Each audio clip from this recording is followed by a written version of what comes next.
नमस्कार। वैसे तो मैं बिग बॉस ओटीटी सीज़न 2 यानी कि भट्ट हाउस सीज़न 1 के एपिसोड का रिव्यू मॉर्निंग में करना प्रेफर करता हूं बिकॉज मैं थोड़ा सा टाइम ले करके चीज़ों को अच्छे से समझने की कोशिश करता हूं। लेकिन ये जो आज का एपिसोड था भट्ट हाउस सीज़न 1 का, ये जो एपिसोड था ना, ये देखने के बाद मेरे मन में कई तरह की बातें हैं और मैं खुद को रोक नहीं पाया इस एपिसोड के बारे में अपना एक रिएक्शन अभी के अभी देने से। क्योंकि इस एपिसोड के अंदर जो भर भर के बेशर्मी से पूजा भट्ट का नेपोटिज्म और ये फर्जी एस्ट्रोलॉजर का फेक फेमिनिज्म, मतलब वो तो किसी को पीनट बोल सकती है बट सामने वाला फर्नीचर भी बोल दे तो बॉडी शेम कर रहा है, ट्रक बोल दे तो बॉडी शेम कर रहा है, जबकि ये सामने वाले को बदतमीज बोल सकती है। और हाँ, कैरेक्टर असैसिनेशन कि भैया उसकी नीयत खराब है। मतलब एक लड़की होकर के वो कुछ भी बोल सकती है लड़के को, बट लड़का अगर कुछ भी बोल दे, अरे कुछ भी क्यों, जब इसने बेबिका ने कहा कि टॉक टू द फर्नीचर, तो इसने क्या बोला अभिषेक ने, हाँ उसी से बात कर रहा हूँ, ले इसने फर्नीचर बोला, बॉडी शेम कर रहा है, बॉडी शेमर। मतलब तुम उसे पीनट दिमाग बोलो, वो बॉडी शेम नहीं है, वो किसी तरह की शेम नहीं है। तो कैसे ये भर भर के फेक फेमिनिज्म आपको देखने को मिला और कैसे ये फेक फेमिनिज्म हमारे समाज और हमारे देश को बर्बाद कर रहा है, इसके बारे में पहले भी कई आपको एग्जांपल दे चुका हूं मैं। सरे बाजार कोई लड़की लड़के को थप्पड़ मार के निकल जाए, अरे वो स्त्री है, कुछ भी कर सकती है, बट अगर लड़का थप्पड़ खाए तो भी गुनहगार, और अगर लड़का गलती से थप्पड़ मार दे तो भैया वो तो गुनहगार हो ही जाता है। और लड़की होने का कितना नाजायज़ फ़ायदा ये बेबिका और पूजा भट्ट उठा रहे हैं। स्पेशली यहाँ पर सबसे पहले पूजा भट्ट की ही बात कर लेते हैं। पूजा भट्ट आजकल अंग्रेजी में बचर बचर कम कर रही हैं, लेकिन हिंदी में जो वो टेम्पो छाप शायरी मारती हैं, अरे भैया क्या बताया जाए। अभी कुछ दिन पहले उन्होंने एक शेर मारा था, जिस एपिसोड में वो वीको वाली टास्क में इन्होंने अभिषेक को बदतमीज बोला था, टॉक्सिक मैस्कुलिनिटी ऐसे करके कुछ अल्फाजों का इस्तेमाल किया था। फिर एक शेर मारा था कि क्यों अपने जीने का अंदाज बदल ले, इस अंदाज के सिवा हम हैं ही क्या। उसी तरह से आज रात के एपिसोड में पूजा भट्ट ने एक बार फिर से सड़ेला, एकदम क्रिंज, एकदम चिंदी टेम्पो छाप शेर फेंक करके ऑडियंस के ऊपर मारा है। शेर कुछ ऐसा है कि अपने दर्द की शिद्दत को हम कम नहीं करते, जरा जरा सी बात पर आके नम नहीं करते, बने बनाए रास्तों पर हम नहीं चलते हैं, बने बनाए रास्तों पर नेपो किड नहीं चलती। लो कल्लो बात, बने बनाए रास्तों पर ये पूजा भट्ट नहीं चलती। अरे भैया, भट्ट की बेटी भट्ट यानी कि महेश भट्ट ने बैनर बनाया, विशेष फिल्म का फिल्में बनाई, और अपने बाप की फिल्मों में इसने पूजा भट्ट ने काम करा। तो पूजा भट्ट ने खुद के बूते क्या करा, अरे पूजा भट्ट जो कि वो आकांक्षा और जेड ने जब ये धक धक करने लगा, उस एपिसोड में आपने देखा था पूजा भट्ट कैसे, अरे शिव ये क्या देख लिया, शिव शिव शिव शिव शिव, बड़ा बड़ा उन्होंने वो क्या बोले संस्कार कार्ड खेला था पूजा भट्ट ने। लेकिन मुझे पता चला क्या कि मैं नेटफ्लिक्स वगैरह इतना देखता हूँ नहीं, तो मुझे कमेंट आया, उस कमेंट में मुझे एक वेब सीरीज़ का पता चला, बॉम्बे बेगम करके, जिसमें पूजा भट्ट ने बुढ़ापे में राहुल बोस के साथ लिप्पम लिप्पम लॉकम लॉकम लिप्पम लिप्पम लॉकम लॉकम। तो ये पूजा भट्ट जिसने जवानी में अपने बूढ़े बाप को लिप लॉक किया, और अब ये पूजा भट्ट खुद बुढ़ापे में राहुल बोस के साथ लिपम लॉकम करके आई है। और कैसे बिग बॉस ओटीटी के अंदर, नहीं ये हमारे कल्चर के अगेंस्ट है, नहीं मैंने तो आंखें बंद कर ली थी सलमान, मैं नहीं देखती। क्या दोगली और एक नंबर की झूठी है। तो जो शेर उसने पूजा भट्ट ने कहा कि बने बनाए रास्तों पर हम नहीं चलते, जबकि कितनी झूठी है यार। मतलब पहले तो पूजा भट्ट का करियर ही उसके बाप ने बनाया है, दूसरा बिग बॉस के अंदर नंबर 1 की रैंकिंग लेकर के आई थी, क्या घमंड और कितनी दोगली। और कैसे ये बॉलीवुड के नेपो किड बाहर से आए हुए लोगों का हक छीन लेते हैं, ये चीज़ें आई थिंक अब तक आपको 1 करोड़ से ज़्यादा बार मैं बता चुका हूँ, एग्जाम्पल के थ्रू साबित भी कर चुका हूँ। लेकिन फिर भी कुछ लोगों को लगता है कि पूजा भट्ट बहुत सेंसिबल है, कुछ भी। और बॉलीवुड के अंदर जो बॉलीवुड माफिया है या फिर जो नेपो किड्स है, वो डिजर्विंग का हक उन्हें सब सम्मान देते हैं। जैसे कि वो ऋतिक की पिक्चर में डायलॉग था ना कि राजा का बेटा राजा नहीं बनेगा, जो हकदार होगा वही राजा बनेगा। बट क्या हकीकत में ऐसा होता है? बॉलीवुड के अंदर कैसे नेपो किड और ये जो बॉलीवुड माफिया है, ये अपना वर्चस्व बना करके रखते हैं और डिजर्विंग का या मेरिट वाले का हक ये लोग खा लेते हैं। और फिर कैसे बड़ी बेहयाई और बेशर्मी से बड़े बड़े लेक्चर ये दे देते हैं पूजा भट्ट जैसे लोग कि भैया सिर्फ टैलेंट से कम नहीं मिलता, योर कैरेक्टर, योर एटीट्यूड, ये वो ब्यूटी तो फेड हो जाती है, आपका कैरेक्टर ही सब कुछ होता है। तो पूजा भट्ट का कैरेक्टर भी दिखाई दे रहा है हमको, जैसे कि सलमान खान ने कहा था ये जो शो है ये सिर्फ पर्सनैलिटीज़ का है। तो पूजा भट्ट और बेबिका की क्या पर्सनैलिटी है हमें दिखाई दे रहा है। और जिस तरह से ये बेबिका और पूजा बार बार वो जेड ने जो लास्ट वीक की थी हरकत, उसके बारे में सलमान खान ने पूरा एक एपिसोड खर्च कर दिया। पिछले वीक का मुद्दा ये अब तक ड्रैग करते चले आ रहे हैं, एज ए पूजा और बेबिका तो दूध के धुले हैं, जिस तरह से बेबी का पोक करती है, लोगों की ब्रिंगिंग तक ये लोग चले जाते हैं। जेड ने जो किया उसके लिए उसको तमाम तरह से ह्यूमिलेट किया गया, लेकिन इसके बावजूद ये लोग पिछले वीक की बातें अभी तक ड्रैग करके ला रहे हैं।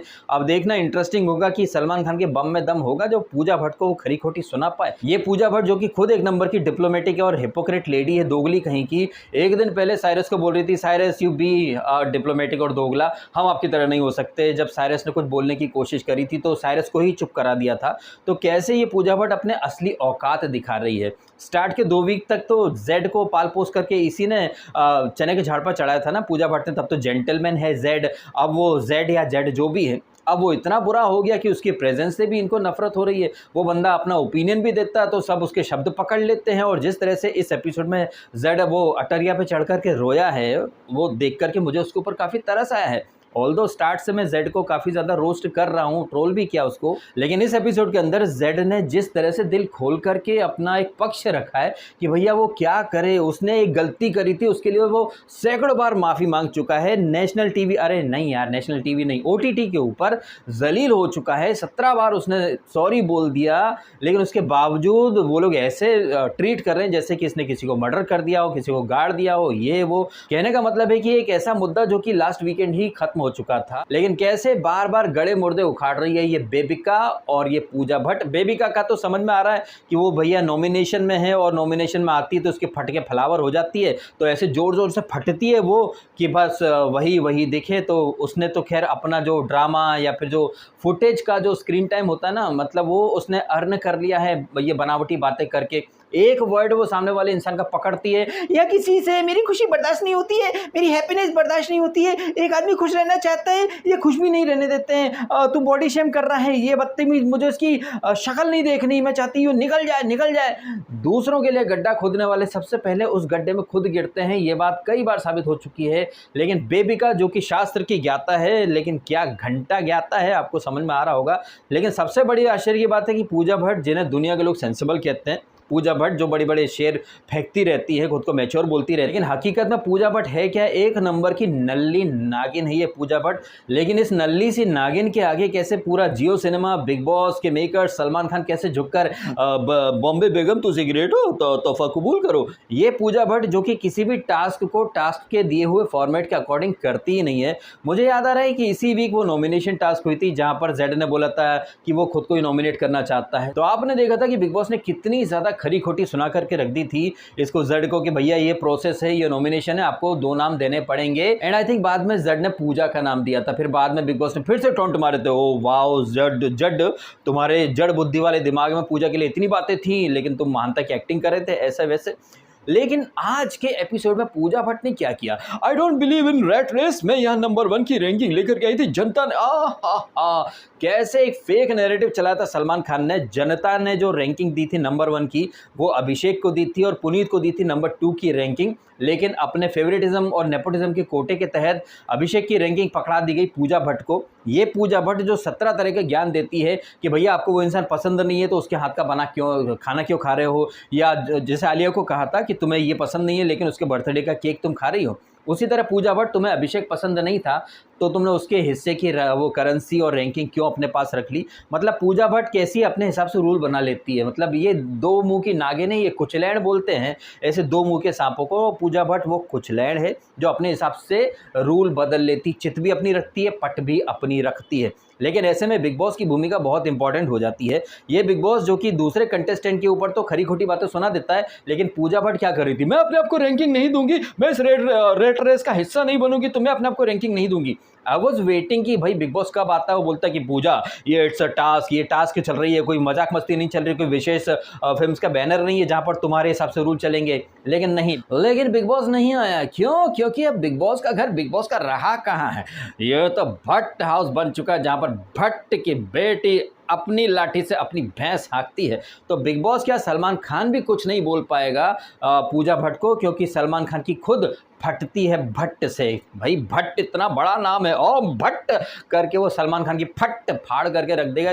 इसलिए मैं गारंटी से बोल सकता हूँ कि सलमान खान के बाप में दम नहीं है कि वो पूजा भट्ट को बैश करके दिखाए। जैसे उसने शम्मो को कभी बैश नहीं करा, उसी तरह से वो भट्ट की बेटी को भी बैश नहीं कर पाएगा, क्योंकि सलमान खान की खुद की फटती है भट्ट की बेटी से, सीधी सी बात यह है। खैर इस एपिसोड में ये रैंकिंग वाली टास्क चली है और कुछ खास हुआ नहीं। एक दिन पहले के एपिसोड में भी कुछ खास नहीं हुआ था, वो ज्यूरी मेंबर बने, जिया को इतना ज़्यादा अटेंशन दिया जा रहा था। और इस एपिसोड में ये जो रैंकिंग वाली टास्क चली, जहाँ पर आपको भी पता है, मुझे भी पता है, हर कोई खुद को नंबर 1 देखना चाहता है। लेकिन आश्चर्य की बात यह है कि फलक मैडम खुद को नंबर 1 देखना चाहती है। फलक खुद को नंबर 1 देखना चाहती है और ये फेफिका, ये फपीता बेबिका जो खुद को नंबर 1 देखना चाहती थी, लेकिन जैसे ही पूजा खड़ी हुई, I want to give my vote to Pooja ma'am. Even Falak भी जो खुद को नंबर 1 देख रही थी, ना ना मैं तो पूजा के लिए हाथ उठाना चाहूंगी। ये हैं पूजा के स्लेव्स। पूजा ने कुछ कहा था ना कि उसने सीखा है, if you want to be a good master be a good slave. तो पूजा ने कुछ स्लेव्स पाल रखे हैं, बबीता और ये क्या नाम इसका, नहीं फलक, ये उर्फ फेक नास। इन लोगों ने खुद को नंबर 1 दिया, लेकिन जैसे ही पूजा आई तो हट गए और ये उम्मीद करते हैं कि हर कोई सामने सट जाए, बिकॉज सामने पूजा खड़ी है। अब पूजा जिससे खुद बिग बॉस भी डरता है, तो फिर पूजा के स्लेव्स का तो पूजा से डरना लाजमी है। ठीक वैसे ही जैसे फुद्दू फरहान की अम्मी का नाम शब्बो आजमी है, लेकिन पूजा भट्ट की पर्सनैलिटी को टोटल डिकोड कर लिया है अभिषेक ने और जेड ने भी। जिस तरह से जेड बोल रहा था कि पूजा जब बात करती है तो बात नहीं करती है, वो सामने वाले को सुनाना चाहती है, बहुत ही ज़्यादा इंटिमिडेट करती है, मतलब ऑर्डर देती रहती है। और ये पूजा भट्ट जो कि नेक्स्ट लेवल का फेमिनिज्म कार्ड खेल रही थी और कह रही थी कि कुछ लोगों को ऐसी औरतें पसंद नहीं है जो आंखों में आंखें डाल करके सच बोल सकें। तो क्या यही चीज़ हम मेल्स के बारे में नहीं बोल सकते कि पूजा भट्ट को ऐसे मेल्स पसंद नहीं है जो आंखों में आंखें डाल करके पूजा भट्ट और भट्ट फैमिली की फाड़ करके रखने का दम रखे? तो पूजा भट्ट को ऐसे लोग पसंद नहीं आते हैं, इसलिए सडनली महिलाओं से बात करने की तमीज, बदतमीजी, ये वो तमाम बातों का निचोड़ यही है कि आज रात के एपिसोड में बिग बॉस और बिग बॉस के मेकर जियो सिनेमा ने भर भर के हमारे सबके ऊपर फेक फेमिनिज्म और नेपोटिज्म को थोप दिया है। अगर बिग बॉस जो कि बड़ी बड़ी बातें करते हैं कि उन्हें फेक लोग पसंद नहीं है, बिग बॉस जो है वो भ्रम की परिस्थिति को बिल्कुल भी बर्दाश्त नहीं करते हैं, आप लोगों ने जो रैंकिंग दी है वो भ्रम है आपका, वो भ्रम में रहो। तो माय डियर बिग बॉस, जो तुम्हारी बड़ी बड़ी बातें होती हैं इंटीग्रिटी की, ये शो रियलिटी शो है, सब रियल होता है, ये जो भ्रम का जो जाल तुम लोगों ने फैला रखा है ना ऑडियंस के ऊपर कि जनता है असली बॉस, जनता है असली बॉस, जनता नहीं, पूजा भट्ट है असली बॉस। और अगर ये बिग बॉस इतना ज़्यादा रियलिटी करता है तो जनता को बताओ ना कि भैया जनता ने कौन सी एक रैंकिंग बनाई है। जनता से हमें एक बात तो पता चल चुकी कि आप रियल जनता की बात नहीं करते हो। जैसे पूजा भट्ट जो यहाँ पर बोल रही थी कि जनता ने नंबर 1 की रैंकिंग दी है, जनता यानी कि रियल पब्लिक ने अभिषेक को दी थी नंबर 1 की रैंकिंग, लेकिन वो एबीपी न्यूज़ का नल्ला सा, वो दिबांग और वो अजय जडेजा और ये सनी लियोनी और MC स्टैन, इन सबको बिठा करके जनता ने रैंकिंग दी है, जनता ने रैंकिंग दी है। तो ये फॉल्स नैरेटिव की शुरुआत तो वहीं से हो गई थी और उस फॉल्स नैरेटिव को अब पूजा भट्ट नेक्स्ट लेवल पर लेकर के जा रही है। तो ये सारी इंपॉर्टेंट चीज़ें थी जिनके बारे में मैंने बोलना उचित समझा।